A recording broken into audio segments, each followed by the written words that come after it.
এক হাতে লাঠি দিয়ে টুকটুক করে ভর দিয়ে সিঁড়ি দিয়ে উপরে উঠছেন মমিন খান, অন্য হাতে বাজারের ব্যাগ। দরজার সামনে এসে কলিং বেল দিতেই দরজা খুলে দিল পুত্রবধূ ইভা। মমিন খান রুমে ঢুকেই বলল, বৌমা আমাকে একটু পানি দাও। ইভা মমিন খানের কাছ থেকে বাজারের ব্যাগটা টান দিয়ে নিয়ে বলল, সারাদিনের মাঝে তো আর কোনো কাজ কাম করেন না, এক গ্লাস পানি নিয়ে খেলে কি হয়? ইভার মুখে এমন কথা শুনে বৃদ্ধ মমিন খান কি বলবেন কিছুই বুঝতে পারছেন না। এমন সময় ভেতরের রুম থেকে জিন্ন পোশাকে বের হয়ে আসলো ইমা বেগম। ইমা বেগমকে দেখে ইভা মুখ ভেঙচি দিয়ে বলল, এই যে এসছেন আরেকজন মহারানী, সারাদিন বসে বসে খান আর পান চিবন। ইভার মুখে এমন কথা শুনে ইমা বেগম বলল, বৌমা তুমি কি যাতা বলছো? বাসায় কাজের মানুষ নেই, রান্না বাড়া থেকে শুরু করে সব কাজ কাম তো আমিই করি। ইমা বেগমকে কথার মাঝখানে থামিয়ে মমিন খান বলল, এত কথা বলছো কেন? যাও আমাকে একটু পানি দাও। মমিন খান আর ইমা বেগমের এমন কথার ধরন দেখে ইভা বলল, দেখুন আমি আপনাদেরকে বসিয়ে বসিয়ে খাওয়াতে পারবো না। একটা কাজের মানুষ রাখতে গেলে প্রতি মাসে 10 থেকে 12,000 টাকা গুনতে হয়। আপনাদের দুজনের প্রতি মাসে কমপক্ষে 8 থেকে 10,000 টাকা পর্যন্ত খাওয়া খরচ হয়। আমি হিসাব করে দেখেছি, একটু বুঝে শুনে চললে প্রতি মাসে 20 থেকে 22,000 টাকা সেভ করা যাবে। তাই চিন্তা করলাম এখন থেকে বাসায় কোনো কাজের লোক রাখবো না, বাসার যাবতীয় কাজ আপনারা দুজন করবেন। বলে ইভা রান্নাঘরের দিকে চলে গেল। ইমা বেগম মমিন খানের জন্য পানি আনতে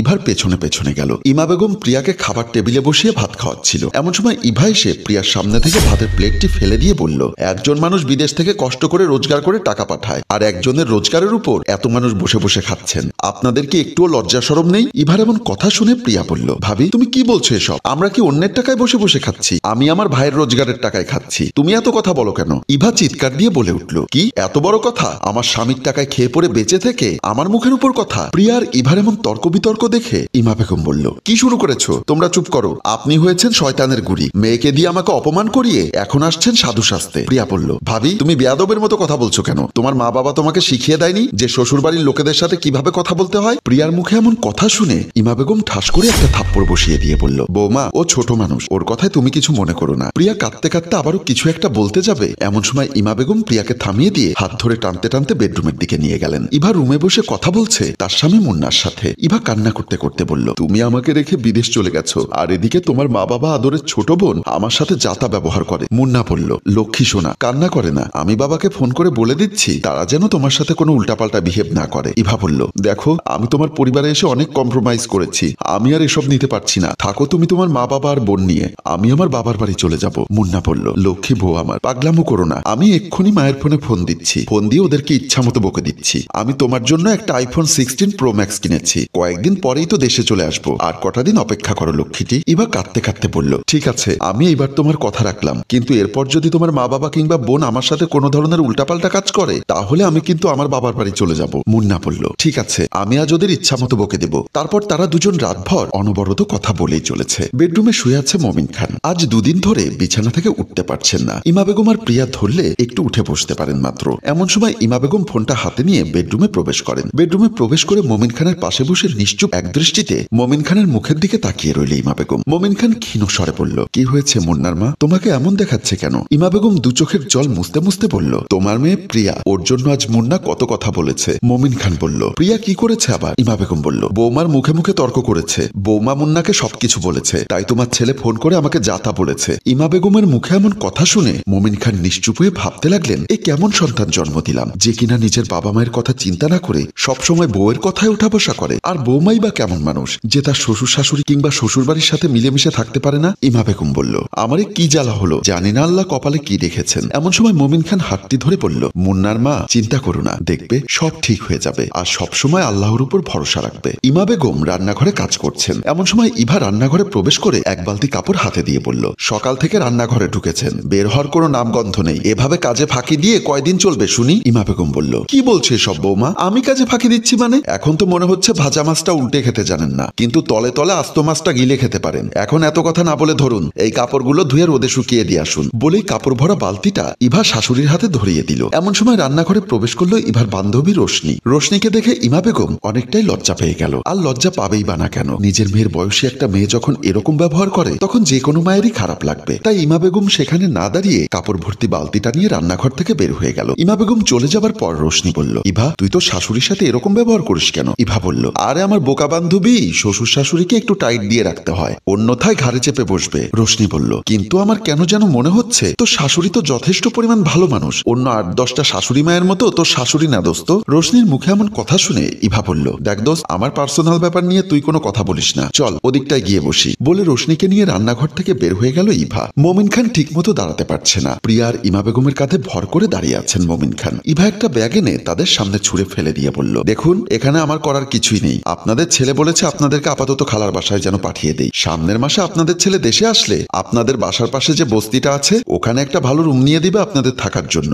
বলেই রুমে চলে গেল ইভা। ইমা বেগমের দু চোখ দিয়ে জল গড়িয়ে পড়ছে। মমিন খান নির্বাক হয়ে নিজের হাতে বোনা বাসাটার দিকে ফ্যাল করে চেয়ে আছে। প্রিয়া বলল, বাবা এখানে দাঁড়িয়ে কোনো লাভ নেই, চলো আজকে খালার বাসায় যাই, তারপর সিদ্ধান্ত নেব কি করা যায়। ইমা বেগম বলল, হ্যাঁ গো চলো, তোমার শরীরের কন্ডিশন বেশি একটা ভালো না, ভালো একটা ডাক্তার দেখানোর প্রয়োজন। মমিন খান একটা তাচ্ছিল্যের হাসি দিয়ে বলল, যার একটা উপযুক্ত ছেলে থাকা সত্ত্বেও 3 বেলা ভাত পেট পুড়ে খাওয়া অনিশ্চিত হয়ে পড়েছে, তাকে তুমি আর কি ভালো ডাক্তার দেখাবে বলো। প্রিয়া বলল, বাবা এখন এসব কথা বলার সময় নয়, চলো কোনো চিন্তা করো না, আমি তো আছি বলেই ইমা বেগম ও প্রিয়া মমিন খানকে নিয়ে আস্তে আস্তে হাঁটতে শুরু করলো অনিশ্চিত ঠিকানার উদ্দেশ্যে। মুন্না দরজার সামনে দাঁড়িয়ে কলিং বেল টিপছে। ইভাকে সারপ্রাইজ দেবার জন্য কোনো কিছু না জানিয়ে হুটহাট করে দেশে চলে এসেছে। মুন্না একটার পর একটা কলিং বেল দিয়ে চলেছে, কিন্তু ভেতর থেকে সারা শব্দ নেই। অনেকক্ষণ অপেক্ষা করার পরও যখন ভেতর থেকে কেউ দরজা খুলছে না, তখন মুন্না আস্তে আস্তে দরজায় ধাক্কা দিতে দরজাটি খুলে যায়। মুন্না অবাক হয়ে ভাবতে লাগলো, দরজা খোলা রেখে ইভা কোথায় গেল। মুন্না আস্তে আস্তে রুমের ভেতরে প্রবেশ করলো, কিন্তু রুমের ভেতরে কোনো মানুষের সারা শব্দ না পেয়ে মুন্না ইভা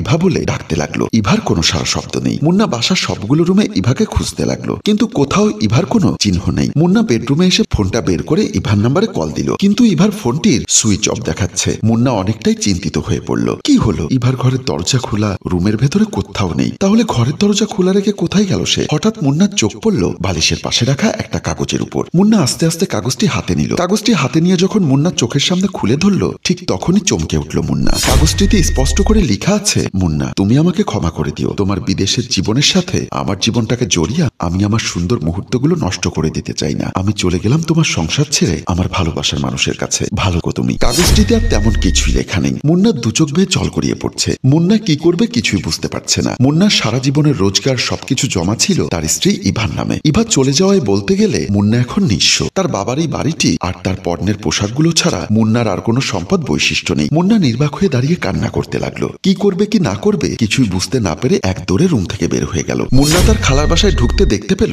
মেঝেতে একটা লাশ সাদা কাপড়ে মোড়ানো। লাশের পাশে বসে আছে তার আদরের ছোট বোন প্রিয়া। এক পাশে বসে কান্না করছে তার মা ইমা বেগম। মুন্না আস্তে আস্তে লাশের দিকে এগিয়ে গেল। যখন লাশের মুখের কাপড়টা সরালো, মুন্না ঠিক তখনই দেখতে পেল তার বাবার সেই হাস্যোজ্জ্বল মায়া ভরা মুখটি। মুন্না বাবা বলে এক চিৎকার দিয়ে যখন স্পর্শ করতে যাবে, ঠিক তখনই প্রিয়া বলে উঠল, ভাইয়া তুমি বাবাকে ধরবে না। যে বাবার তোমার মতো একটা ছেলে থাকা সত্ত্বেও বিনা চিকিৎসায় মৃত্যুবরণ করতে হয়, সেই বাবাকে স্পর্শ করার কোনো অধিকার তোমার নেই ভাইয়া। তুমি এখান থেকে চলে যাও, না হলে বাবার আত্মা কষ্ট পাবে ভাইয়া। মুন্না চিৎকার দিয়ে কান্না করতে করতে বলল, বাবা আমার ভুল হয়ে গেছে, তুমি আমাকে ক্ষমা করে দাও বাবা। আমি আমার ভুলের শাস্তি পেয়েছি, আমি আমার করা প্রত্যেকটা অন্যায়ের প্রতিফলন পেয়েছি। বাবা আমাকে ক্ষমা করো, আমাকে ক্ষমা করো বলে কান্না করতে করতে মাটিতে লুটিয়ে পড়ল মুন্না। সম্মানিত ভিউয়ার্স, মুন্না সে তার ভুল বুঝতে পেরেছে, কিন্তু ততক্ষণে অনেকটাই লেট হয়ে গেছে। আমাদের গল্পটি যদি আপনাদের ভালো লেগে থাকে তাহলে লাইক, কমেন্ট ও শেয়ার করে আমাদের পাশেই থাকুন। গল্পটির রচনায় মোশাররফ হুসাইন মৃদুল, চিত্রগ্রহণ ইপ্তি